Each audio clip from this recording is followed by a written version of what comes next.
რას დავდივით, იმაზეც ვაკეთებ და იმაზე მოკლედ დროში. შეიძლება მართლაც ევროპაც გავავოცოთ. Поздравляю весь личный состав. კარგი მანევრია ძალიან. დიაპოვნებაში გადაცემდა. ვაშა გადაცემა მოგესალმებათ. თენგის გოგოტიშვილის პოდკასტი. გვიყურეთ, მოგვიწონეთ, გამოგვიწერეთ. YouTube-ზე, Facebook-ზე, Instagram-ზე და TikTok-ზე.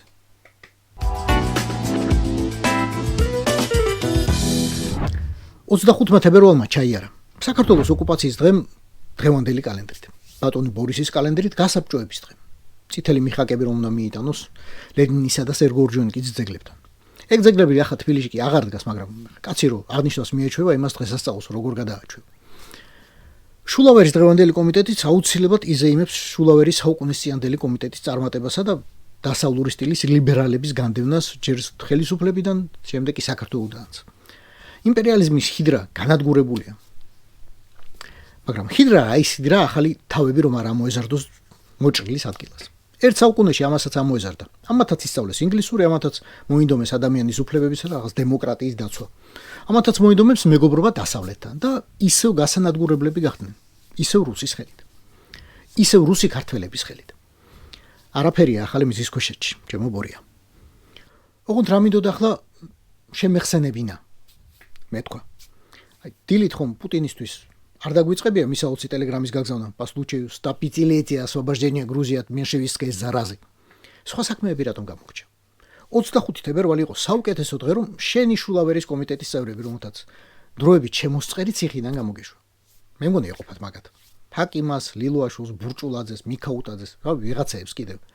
ისხდნენ თითოთვე და მიხვდნენ რომ შენი ურჩობა არ ღირს. ფული მაგათგან დიდი ხნის ამოღებული გაქვს და ხა. რაღაც გიკეთებენ ციხეში. კაი, წაუცლათ ერთხელ ხელი, მაგრამ ამისთან ერთგულ ბიჭებს სადღა იშოვე. 25 თებერვალი უნდა აღგენიშნა დიდებული ქართველების ამნისტიით. მესმის ხარ, ნადეჟდა და შალავატევე სანქციები, ყველა შენ გებრძვის, მაგრამ ეგ არ უნდა დაგვიწყებოდა. ელოდნენ ბიჭები და ახლაც ელიან. და გამოვლენ და ისევ შენ სამსახურში დარჩებიან. უფრო მოტივირებულები, უფრო ერთგულები, ცოდვა ჩამორეცხილები. ლადო კახაძე ლექს დაუწერს, ელისო ბოლქვაძე ბეთჰოვენისა დაუკრავს. თან მარხვა დაიწყო და ქულები ჩაგეწერება. შენ კი აქ წავს, მაგრამ რა ვიცი ხა. იქნებ გამოგადგეს რამეში მაინც 70 წელს ახარ უკვე. რასაც დაგვიანებით გილოცავ.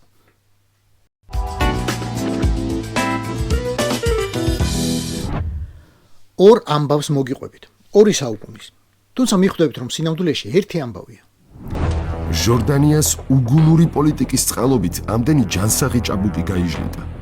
როდესაც კოჯრის სანგრებში ახლად წვერულვაშ აშლილი იუნკრების გვამები დავინახე, კინაღამ გული შემიღონდა. იცით ვინ თქვა ეს? მამია ორახელაშვილმა, შულავერის კომიტეტის წევრმა, საქართველოს რევოლუციური კომიტეტის თავმჯდომარემ, საქართველოს კომუნისტური პარტიის ცეკას პირველმა მდივანმა, რომელიც წითელ არმიას შემოჰყვა 21 წლის თებერვალში და იმ სანგრებში ქართველი ყმაწვილები სწორედ მან დახუცა. აი მაგან თქვა. მერე გახდა ეს კაცი ამიერკავკასიის ფედერაციის სახალხო კომისართა საბჭოს თავმჯდომარე, ანუ პრემიერ-მინისტრი. კომუნისტური პარტიის ამიერკავკასიის კომიტეტის პირველი მდივანი, ანუ საქართველოს, სომხეთისა და აზერბაიჯანის პირველი კაცი. 1927-ში კი უწია საკუთარმა რევოლუციამ. ტყვია კეფაში.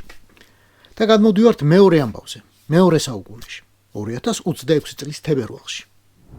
საუკუნის წინანდელი ბრძოლების გახსენება მით უფრო აქტუალურია დღეს, როდესაც ვცხოვრობთ გლობალური თუ რეგიონული კატაკლიზმების ეპოქაში, რომლის აქტიური ფაზაც სწორედ თებერვალში რუსეთის მიერ უკრაინაში შეჭრით დაიწყო. აი უკვე კარგია. ვიღაცას დაუნახავს პარალელი საქართველოში რუსეთის შეჭრასა და უკრაინას შეჭრას შორის. აი ჭკვიანია ვიღაც, მაგ კაცია თუ ქალია, პატრიოტია და მერე რას წერს. მიმდინარე დაპირისპირება გვაჩვენებს იმ საფრთხეს, რაც შეიძლება მოიტანოს ვითარების ვერ შეფასებამ, დიდი სურათის ვერ დანახვამ, გეოპოლიტიკური ინტერესისა და ძალის მქონე სახელმწიფოების განზრახვათა ვერ გაგებამ და შიდა ინსტიტუციურმა სისუსტემ. ჩამოთვლილმა და კიდევ არაერთმა ფაქტორმა განაპირობა საქართველოს პირველი რესპუბლიკის ხანმოკლე არსებობა. მოიცარაო, პირველმა რესპუბლიკამ დიდი სურათი ვერ დაინახა და საფრთხე ვერ გათვალაო, ძლიერი სახელმწიფოების განზრახვები ვერ გაიგო. ეგ საინტერესო ხდება და მერე რაო?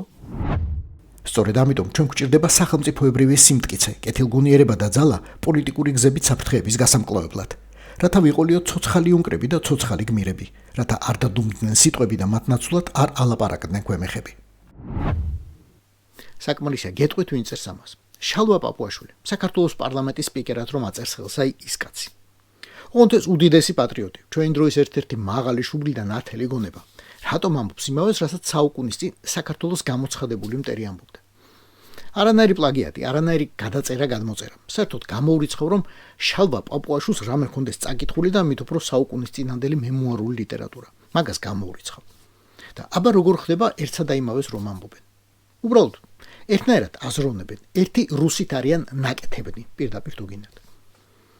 არა, განასაკვირველია, რომ პაპუაშვილი, ანუ კოლექტიური ივანაშვილი 2008 წლის ომის დაწყებას საქართველოს აბრალებს და ამის გამო ბოდიშსუხტის ტერორისტებს, გენოციდის ყველა მსხვერპლის სახელით თავზე ნაცარს იყრის, გენოციდის ყველა მომწყობის წინაშე. ეგ თავიდან გვიკვირდა ხოლმე, გვაბრაზებდა. მე რა ვიცი, აღარც ვაქცევთ ახლა მგონი ყურადღებას. მაგრამ 1921 წლის ოკუპაცია საქართველოსთვის აქამდე ჯერ პროჭორვილელსაც არ დაუბრალებია და აი ეგ კი მიკვირს, გვიკვირს. პროჭორვილელნო, თუ იმის იმედი გაქვთ, რომ მიცვალებულები ვერ გიპასუხებენ, ძალიან ცდებით. იმ ხალხს დღეს გამგრძელებლები ჰყავთ. მარტო გვარის არა, საქმის გამგრძელებლები. ადამიანები, ვისთვისაც ქვეყნის გადაბარება არ შერცხვებოდათ. ევროპელი ქართველები, ევროპული ქართველები. ხო და აი ამ ქართველებისგან პასუხს აუცილებლად მიიღებთ. მაგრამ იქამდე მართლა ინტერესით ვკითხულობ, კონკრეტულად რა საფრთხე ვერ დაინახა საქართველოს დემოკრატიულმა ხელისუფლებამ. რა ვითარება ვერ შეაფასა, რომელი ძლიერი სახელმწიფოს განზრახვა ვერ გაიგო. არ იცოდა, რომ პრაქტიკულად მსოფლიო ომის ფრონტზე აფუძნებდა ახალ სახელმწიფოებრიობას. ვერ მიხვდა, რომ წარმატების საუკეთესო გარანტია დემოკრატია იქნებოდა მაშინაც. ვერ დაინახა, რომ რუსეთი ყველაფერზე იყო წამსვლელი, ოღონდ ჩაეყლაპა. ვერ დაინახა საფრთხე როგორც წითელი, ისე თეთრი რუსეთისგან. ვერ შეამჩნია ომები სამხრეთელ მეზობლებთან? ყველაფერი არ გააკეთა, რომ გაენეიტრალებინა ეს საფრთხეები, ეს მტრობა სხვა ქვეყნების დახმარებით, გერმანიის, ბრიტანეთის, საფრანგეთის, იტალიის. ყველა რესურსი არ ჩართო, რომ ლამის გაუთავებელ ომში მყოფ ქვეყანას საერთაშორისო აღიარებინა მოეპოვებინა.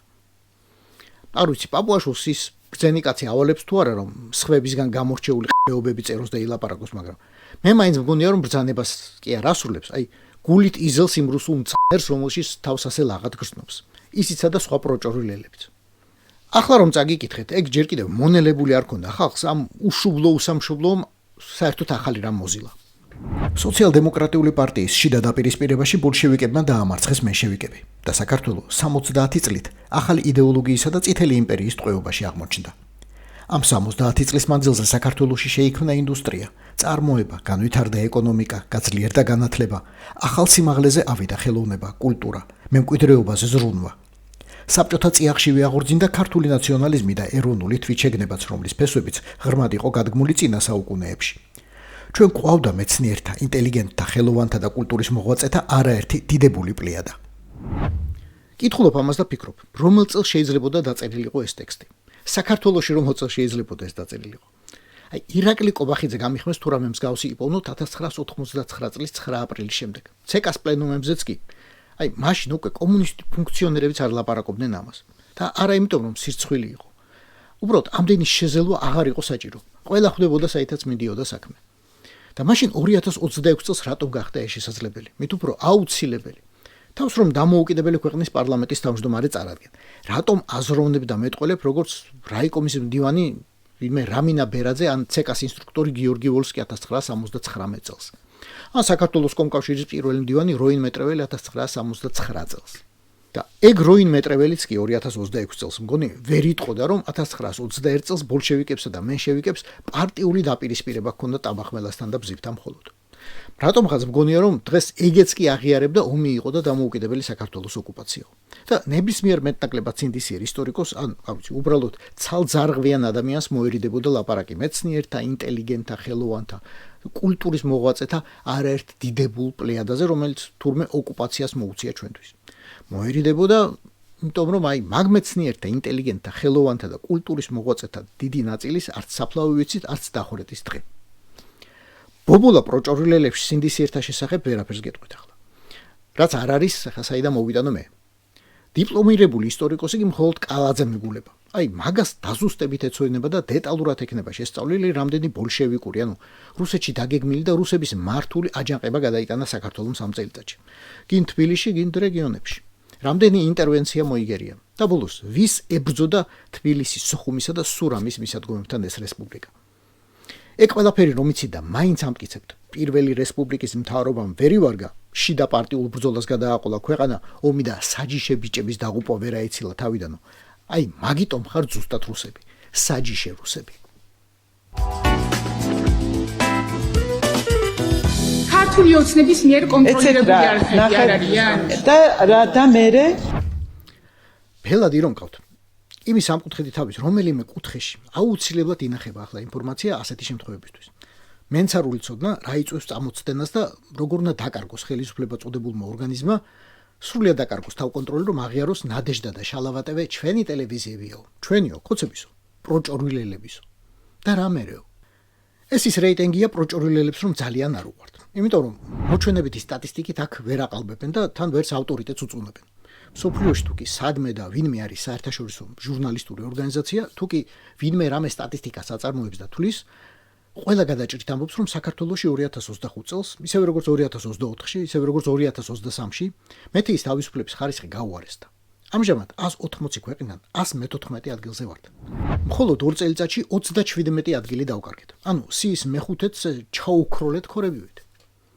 ამ საერთაშორისო რეიტინგის მცოდნეს მე აღარ უნდა უკვირდეს თუ კი ვინმე რუსულ პროპაგანდისტულ მედიებს მისდგება და დაასანქცირებს ბუნებრივი რეაქცია ჩვენ კი არ გვიცავენ მაინც და მაინც თავს იცავენ ვუჰანის ლაბორატორია რამდენს ჰქონდათ გაგონილი 2019 წლამდე და დღეს ხომ ყველა მიცით ახლა რაზე ვლაპარაკობ დაახლოებით ასევე ნადეჟდა და შალავატევე არიან ვირუსული ინფორმაციის გამავრცელებლები და მათ ახლა კარანტინი დაუწესეს იმიტომ რომ ციფრული ინფორმაციის სამყაროში შათირიშვილის ბოდვა და რესტორანში გამძღარი რამიშვილის ბოყინი უკანალის ფხანასთან ერთად ვიღაცამ შეიძლება რეალურ დროში ჩილეში ნახოს მანჯურიაში აიოვასა და კალკუტაში 1000-დან ერთი რომ დაინფიცირდეს უკვე პრობლემაა იმიტომ რომ იდიოტებს აქვთ ერთმანეთის ცნობის უნიკალური უნარი პირველი მეორეს მოწამლავს მეორე მესამეს მერე გავრცელდება და გავრცელდება ამიტომ ვაქცინაცია სწორია სანქციები სწორია ამ ორ ვითომ ქართულ სინამდვილეში კი რუსულ ტელეკლუაკას რამხელა როლი ჰქონდა თურმე რეჟიმის ორგანიზებისთვის ძალიან კარგად გამოჩნდა თითქოს დამოუკიდებელი სუბიექტების დასაცავად ისე გამოენთო ყველა ივანაშვილის ზვიგენების ჩათვლით ბოლშევიკები რომ მაგინებდნენ ანტანტას მერე რომ ლანძღავდნენ იმპერიალისტებს შემდეგ სიონისტებს რომ მისდნენ პოლპოტსა და იანგსარის აი ზუსტად ამ პათოსით გმობენ მათი ქართველი შთამომავლები ბრიტანეთს დღეს ელჩი დაიბარეს საქმე გაურჩიეს BBC გაიხსენეს და მისი ფილმი რომელიც ძალიან ეწვით დღესაც მერე მოსკოვში დარეკეს და სწოვეს ვინმე დეგენერატი გვასესხეს რა აი რამე დეგენერატობა რომ ილაპარაკოს ოღონდ აუცილებლად ბრიტანული პასპორტი უნდა გქონდეს რომ ამად დავაჯეროთ იმათ ისმინეს მოძმე გრუზინების ღაღადის და გამოუგზავნეს ვიღაც ინგლისელი ვალოდია ჯინჭარაძე ვის სახელს მის კლასელებსაც კი დავიწყებული აქვს უკვე ალაპარაკეს ეს ტიპი მაგრამ ეფექტი არის ნული ახლა ეძებენ სხვებს უფრო წონიანებს აი რა ვიცი მე რამდენად უნდა გადაგარჩინოთ კოცებო ამჯერადაც მაქვს თქვენთვის რჩევა თუ მომისმენთ თქვენ რომ საქმე გჭირდებათ მაგაში ყველაზე მეტად როჯერ უოტერსი დაგეხმარებათ იმპერიალიზმისა და დიპ სტეიტის გინება თუ გინდათ აი ეგეთი უნდა სახელი და გვარი იცოცხლე ჰავს იაფი არ დაგიждდებათ მაგრამ ბაჩიაშვილისთვის ახეული კრიპტოვალუტით გადაიხდით არაფერი გიჭირდა ხალხსაც გაუხარდება ხარისხიან მუსიკას მაინც მოусმენს ავიცი ბაბი კირკიტაძესთან დუეტზე შეიძლება დაითანხმოთ ოღონდ ეგ ამბავე ალბათ 5 ლიმონზე ნაკლები არ დაგიждდებათ გრეჩიხასთან 7 ლიმონი კაბურვა ქუჩის ბიჭები 9 ნუ ბერას თუ დაითანხმებთ ბატონი როჯერი იქით გადაუხდის მე მგონი 10 მილიონს ოღონდ მისის თანდასწრებით ხმა არ ამოიღო საერთოდ ოღონდ თავიდანვე მოელაპარაკეთ რომ მხოლოდ დაუკრას მხოლოდ იმღეროს შემდეგ მხოლოდ ბრიტანეთსა და ტრამპს აგინოს და სხვა არაფერზე გადავიდეს თორემ მაგამ პირი თუ მოაღო მე აუცილებლად დაიწყებს ავცი ჰამასის ქებასა და პალესტინელი ტერორისტების შეწოდებას და საბოლოოდ დაგინგრევთ ისრაელთან აი ძლივს აწყობილ ურთიერთობას ეს იყო ვაშე გადაცემა თენგის გოგოტიშვილის პოდკასტი გვიყურეთ მოგვიწონეთ და გამოგვიწერეთ ყველა პლატფორმაზე YouTube-ზე Facebook-ზე Instagram-ზე და TikTok-ზე